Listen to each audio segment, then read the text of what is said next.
जमुना नदी के अंदर इरिगेशन डिपार्टमेंट द्वारा स्टड लगाए जाने थे।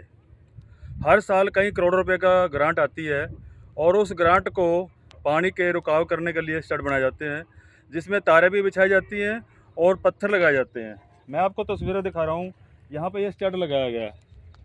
पीछे जो बीच में थे एक आधी तारें हैं, लेकिन आप यहाँ देखिए कि ये जो स्टड बनाया गया है, मैं आपको दिखाना चाहूँगा कि ये जो स्टड बना रहते हैं जो देखिए, इसमें कोई भी किसी प्रकार का तार नहीं है। ये आप देख रहे हैं तस्वीरें, यहाँ पे कोई भी वायरिंग नहीं है, तारें नहीं है।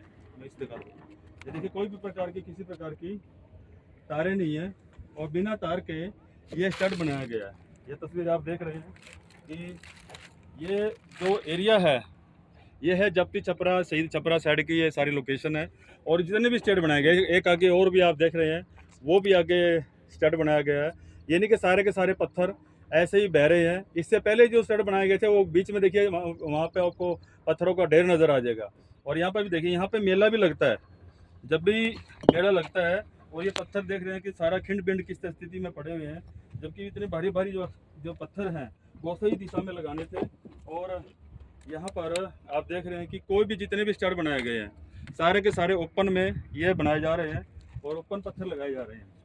कुछ तो पानी के अंदर आगे आगे जा रहे हैं। और जो एक असली मकसद था इरिगेशन डिपार्टमेंट का कि स्टड बना करके पानी का आगे भूमि को कटाव से रोका जाए, लेकिन आप देख रहे हैं कि यहाँ पर इसकी तार से इसकी तारबंदी करनी थी।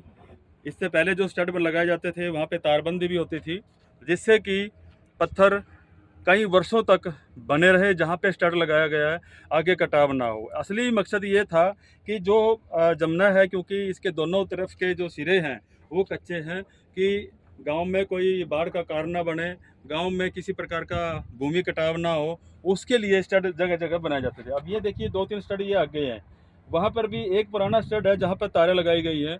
इसके अलावा किसी भी स्टड के ऊपर कोई वायरिंग नहीं है। सारे के सारी जो तारें हैं, स्टड है, बिना तारों के ये बिछाया गया है। अब हम इसके बारे में एक्शन या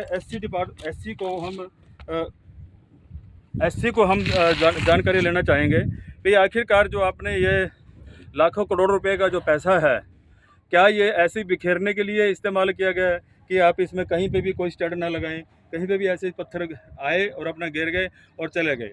मैं मानता हूं कि हो सकता है कि अधिकारी आने में दिक्कत आती हो, क्योंकि सारा ऊबड़ खाबड़ रास्ता है, कच्चा रास्ता है, अधिकारियों के कपड़े ख़राब ना हो जाए, उनको दिक्कत ना आ जाए, तो इसलिए हो सकता है कि दफ्तर में बैठ कर के ही सारा बिल पास करे गए हों, वो दिक्कत हो सकती है। लेकिन अगर किसी भी रिपोर्ट से कोई भी रिपोर्ट अगर धरातल पे ली जाती, हो सकता है कि ये सही पैसा सही तरीके से इस्तेमाल हो।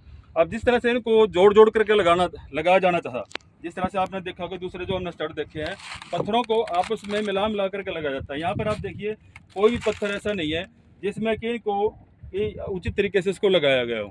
ऐसे आया ट्रक, यहाँ पे खाली किया और चले गए, लो जी हो गया स्टड।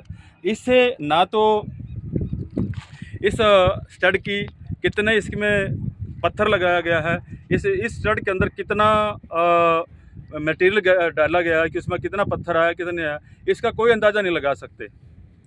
जबकि अगर लंबाई चौड़ाई एक सार हो तो कम से कम इसका आइडिया लगा सकते थे कि वास्तव में इतना पत्थर इसके अंदर लगाया गया। अब ये सारा बिखरा पड़ा है, गोलाई की आकृति में सारा पत्थर आप देख रहे हैं, आकृति में ये बिखरा पड़ा है।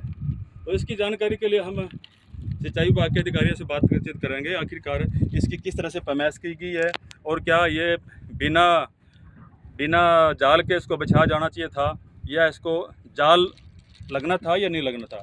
वो अधिकारी इसके बारे में हमें जानकारी देंगे। आखिरकार जो ये स्टड लगाए गए हैं तो इसको क्या रूपरेखा थी, किस तरह इसको बनाया जाता है, हम उसकी जानकारी अधिकारियों से इसके बारे में जानकारी लेंगे। जुड़े रहिए अगली खबरों तक। बंसीलाल पंचाल, सत समाचार, करनाल, हरियाणा।